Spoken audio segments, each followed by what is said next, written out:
disco, but not the kind you're thinking of, because it's sober.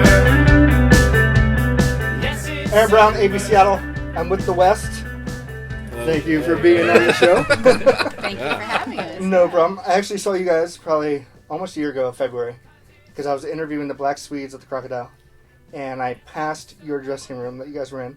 I think I saw Reed first, and I thought, that guy has a Bowie look. Then I saw you. I was like, fuck, this man's fucking sexy. Excuse my language. I was like, and then I heard your music. I was like, sexy music for sexy people. And I got to say that I remember the show. Then I saw you again at the Sunset. What was it, just 2 months ago? Yeah. And it was probably my favorite local show I saw all last year. Wow. Thank So you. you guys have a great stage presence. Is that something they got? Well, obviously you practice, but I mean, is there any improvisation during the show, or do you practice it in the practice space and boom, straight set on, or do you mix things around, or how's that work? Whoa. As far as stage presence, well, I know that like I just play the same no matter what. So even in practice, like the way you see me play on stage is the way I play drums. I'm the drummer. I think we started off pretty stiff a long time ago. Yeah. We were very stiff. Well, you, me, and Reed.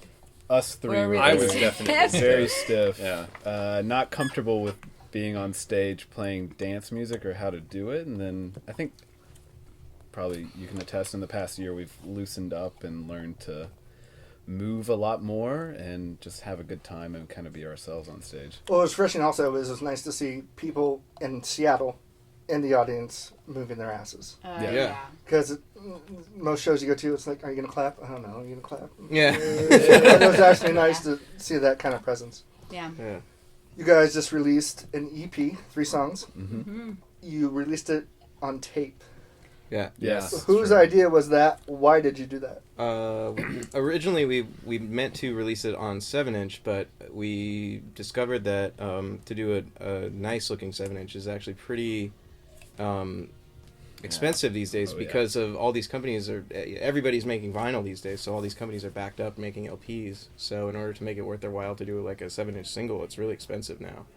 So we ended up going with cassette because, I guess for a couple of reasons, but the main one being that it's super cheap, but also because people are getting into cassettes again. It's a really cool item to have, and it just looks really cool, and also I think it fits with the aesthetics of our band. It just fits with our band. So, and I think that the final design of it looks really good and works for us. And plus, we put it online also, so it's if you don't have a cassette deck, you can still get Put the it on record. your iPhone. So No, it was a really cool idea. Did somebody suggest it, and everybody's like, really? A cassette? Or was everybody all gung-ho about it?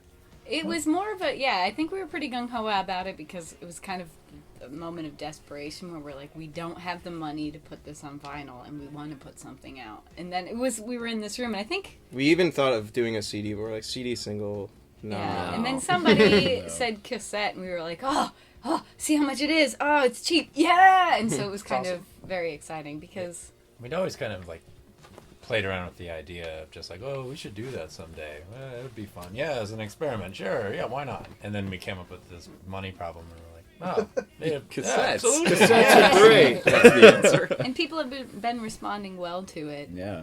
It is nostalgic for me. I mean, that's what I had. That's my first introduction to music, was like pulling out my dad's like weird cassette suitcases. Y'all remember those things? And like Cassette opening it locker. up and being like, cool, Wilson Phillips, who's this? And putting it in my cassette player and like riding my bike and listening to cassettes. That's how I started listening to music. So, a lot of our fans, I think, came from that same era. There is a cassette store day now in addition to a record store day.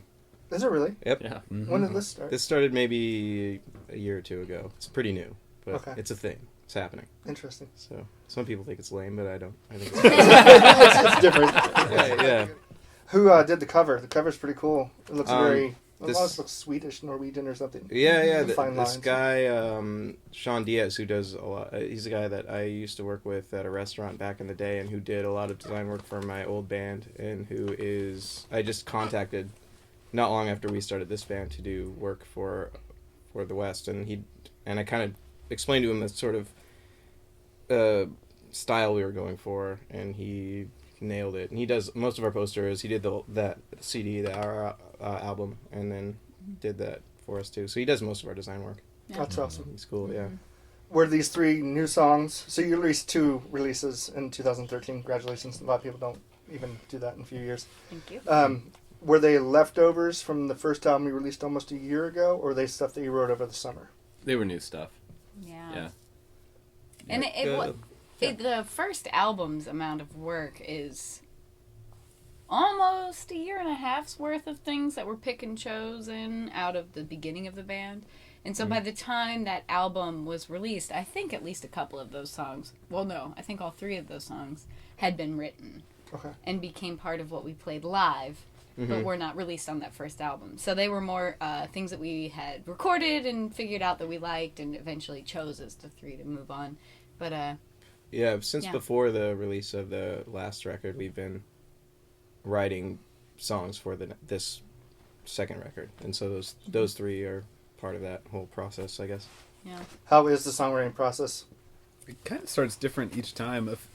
Sometimes we just start with like a bass riff that we'll just keep going and then build on top of it. But most often we just bring in a set of chords and then just figure out the parts around it, like just a simple vocal line with 4 chords, and then we build guitars and key lines off of that and the bass riff. Yeah, there's a lot of people like just working on parts and playing different instruments in the room when we're writing, usually. Yeah. And it doesn't matter what you play on stage or on record. Yeah. We'll play for a while and they'll be like, oh, we'll take a break, and Bob will go over to my keys and play something, or like, Anthony will take up the bass, and we start what we play, but then we'll move around and offer help wherever we can think of something. Very cool. Do you write most of the lyrics, or is that also a joint effort? I take the first stab at it, I'll say. I take the first stab at it, and then usually I present it to the group, and then they we tell them me... it's terrible. They tell me it's terrible. And then I go back and kind of refine after that.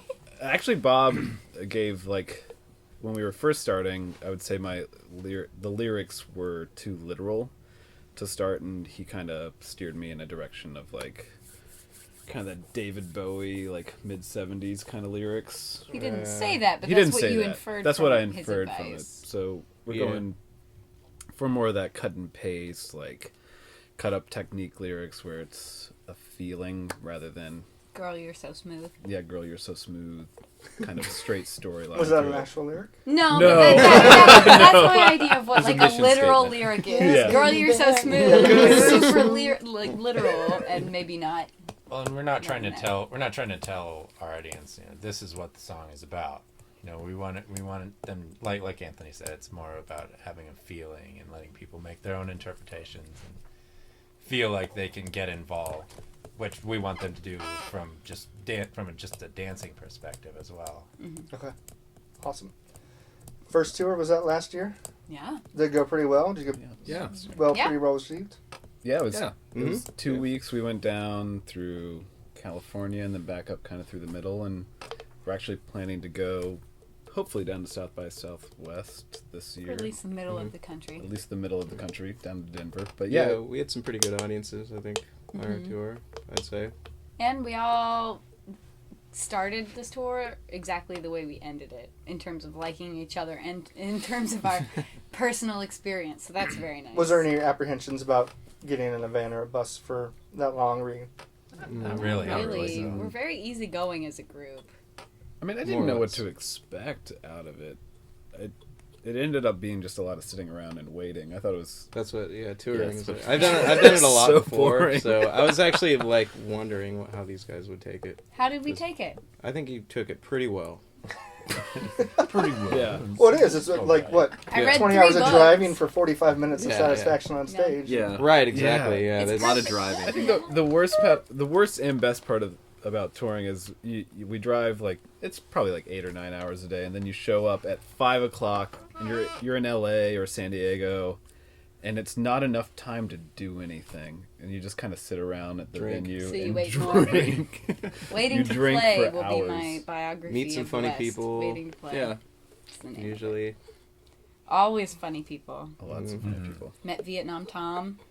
This Yeah. guy. Oh. That was awesome. Was that in L.A.? San No, it was in San Francisco. That sounds very Well, you maybe California. have seen it. He's the dude. Yeah, tell You us seen about the it. He's epic, famous for an epic internet. Beard Man. Have you ever seen this thing? No. He's famous It for was an like a- internet video. Yeah, it was YouTube an it. internet video. It's amazing, and it's basically it's like an old guy, like beard, gray hair, Vietnam vet, and he's huge. This guy's like 6'5", and he's on the bus, and this kid starts giving him some shit, and he goes to the back of the bus, and the kid follows him back there. He goes to the Or front. goes of to the the front of the bus. bus. That's right. That's Yeah. right. And he kind of like sucker punches him. And this guy, Vietnam Tom, stands up and just annihilates him. I mean, just Takes him out. just takes him Takes out. his teeth out. Yeah, knocks his kicks teeth out. And in the end of the video, the kid comes back to the bus and he's just spitting blood. Yeah. And we got to San Francisco and we parked the van.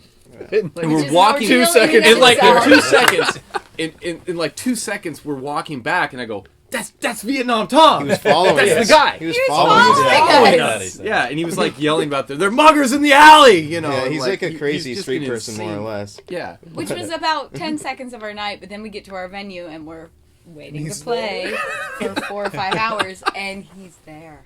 Just like Outside. standing out We in the can't corner. repeat anything he says. Any, No, there's no, not a yeah. single No. thing appropriate for anyone to ever hear again. We hung out with him for 2 hours. yeah, it was Oh, easy. God. I On and off. I wanted my picture with him so bad, but I was terrified. Like He took I his said, shirt like, off. He took his shirt Yeah, off. well, I was Shirt off afraid he in might the punch me, street, like, at and any his moment. rosary, and Yeah. they took his comb out of his pocket to show off his chest. I thought he was like gonna pull a knife out or something when he It did was that. it was like, really entertaining, and then there was a sudden switch, and nothing he had very obviously done changed it. But I looked at Anthony, and we've been in some danger. Well, we're from the same place, and we've been in some slightly dangerous situations before. This was not dangerous, but all of a sudden we looked at each other and we're like, we need to go inside. It's time to go. Yeah. It's been enough time, and he's getting scary now. Well, Yeah, and so Yeah. we gotta get inside. He went from being hilarious and crazy to, Let's go. alright, Yeah. time to go inside.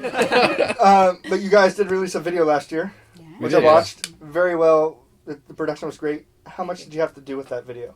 Very little, actually. This is another friend of mine, Jordan Albertson, who directed it, and we kind of left it in his hands, more or less. We raised some money on Kickstarter, and he has a production company, and he basically put together the concept and made the video himself. We were present at the day of shooting. Final uh, day up of in- shooting. day. We were Yeah, there last at day of shooting. concepting this Kind much. of, Yeah. Second, 4%. And 4%. but we were at the shoot that they did up in Bellingham, which was the end with all the dancers and stuff. So we were there that day, but we weren't actually in the video. But Yeah.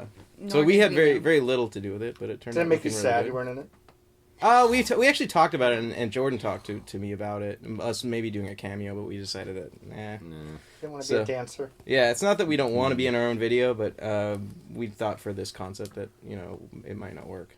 It's time for 6 out of 60. Oh no. Oh. 47. What is your favorite bar to hang out and have a drink, not a live music venue? Smoke shop. Oh, smoke The shop. smoke shop. And Yeah. Ballard, Ballard. Tell them a little bit about it. It's they the- give you it's- free soup. Yeah, Oh, I've been free soup after 8.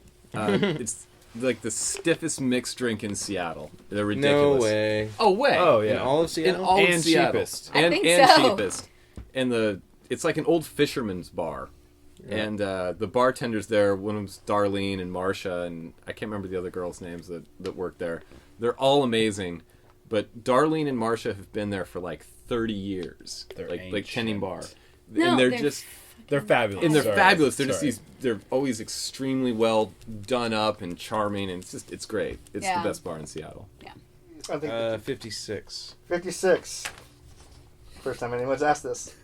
Name at least 3 movies Kenny Loggins did a soundtrack for. That's easy. Caddyshack 2, Top Gun, Caddyshack 1.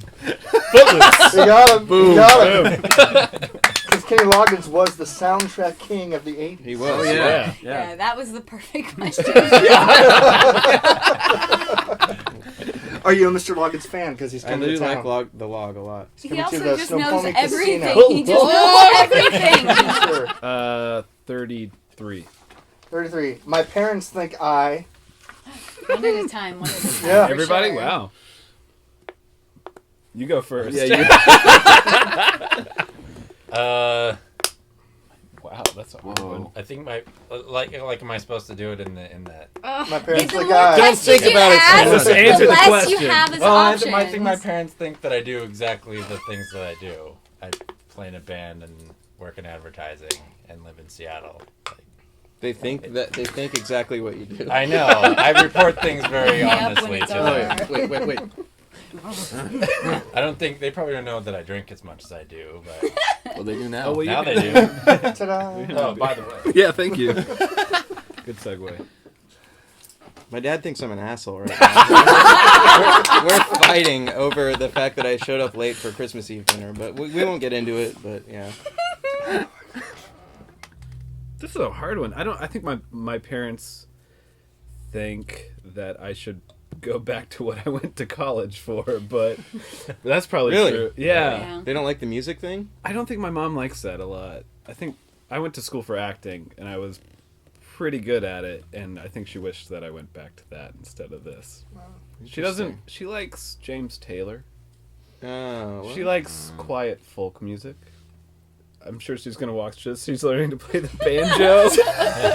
And she's And I wonderful, don't- and we love so her. I don't- she wants you. I don't so- think she likes dirty guitars or like heavy drums, and we do those things. This is getting deep. Reed.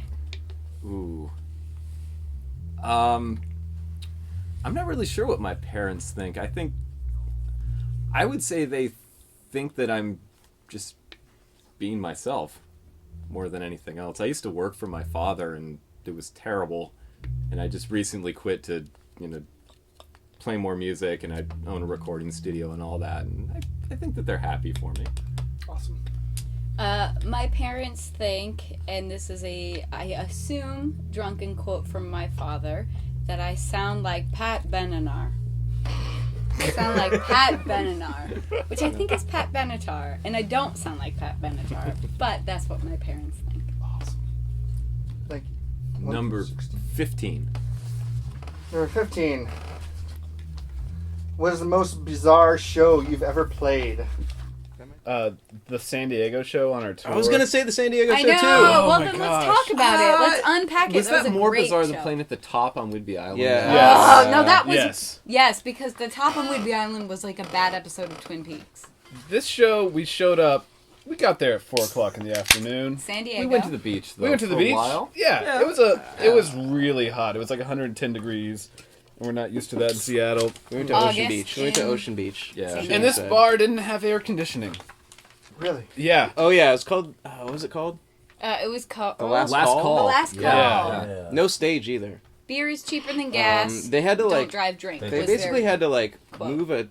They had a bench table and- that went up. Oh yeah, like, they had yeah. a table like- that was like was- yeah. It Well, was because very we weird. showed up and there was like this little box of a stage, so it was probably like this big. Oh And we were yeah, like, yeah. we're It not was like, gonna that's fit right. on They had a that. little corner like Yeah, that would and have then they- fit like half a drum kit. They like maybe. cranked up a Giant table. like a giant table, and they were like, "There you go." And that we lined up against a wall, all five of us spread out against the wall, and the bar is like where your knee is.